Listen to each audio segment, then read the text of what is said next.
La Crique de l'Aube est heureuse de vous présenter Ecto. Adapté d'un conte martiniquais de la tradition orale et de sa version écrite en 1926, intitulé Mi Chat La.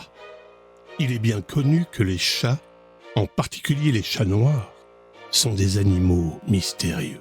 Dans une élégante demeure située près de la cité, mon neveu possédait un magnifique chat noir du nom d'Ecto, un félin imposant et bien nourri, rappelant le personnage de la fable.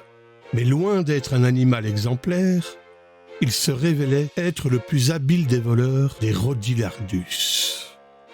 Chaque jour, la tranquillité de la maison était perturbée par la cuisinière en colère, qui tentait sans succès de rattraper Ecto en faute, qui esquivait habilement ses tentatives. À chaque instant, les cuisiniers des maisons voisines, équipés de balais, se précipitaient chez mon neveu en criant très fort. « Fermez cette porte! Il emporte la viande là-bas !» Cependant, les coups de balai visant Ecto finirent par briser la vitre d'un tableau, renverser un bibelot et parfois même toucher la tête des témoins innocents, tandis qu'Ecto restait toujours intouchable et invincible. Mon neveu, fatigué de s'occuper de son chat, décida de s'en débarrasser. Un jour, un ami de la campagne s'émerveilla devant la beauté d'Ecto et le reçut en cadeau.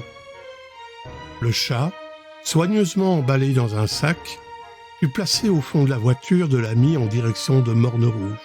Les habitants des environs de la villa soufflèrent un grand coup de soulagement. Les cuisinières se réjouirent en secouant leur tablier.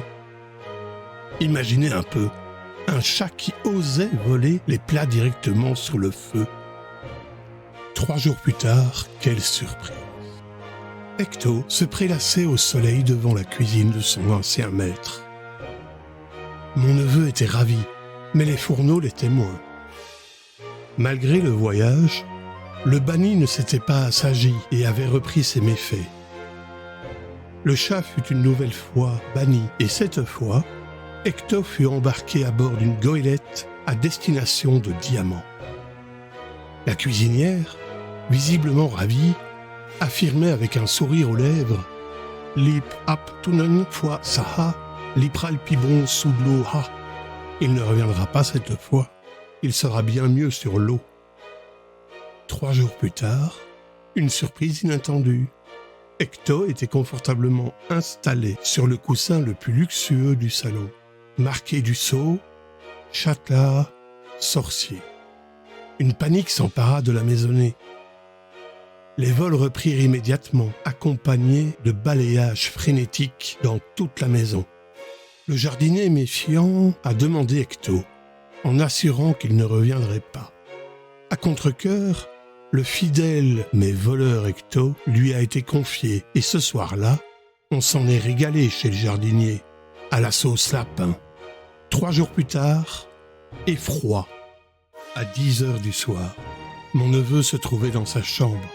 Ecto sombre et effrayant, avec des signes distinctifs le rendant facilement identifiable, était perché sur une armoire, fixant ses yeux phosphorescents sur ceux qui le poursuivaient. Après un moment, il disparut mystérieusement, laissant toute la maison stupéfaite. En réalité, il n'est plus réapparu depuis, sauf dans les anecdotes familiales et dans la paix actuelle.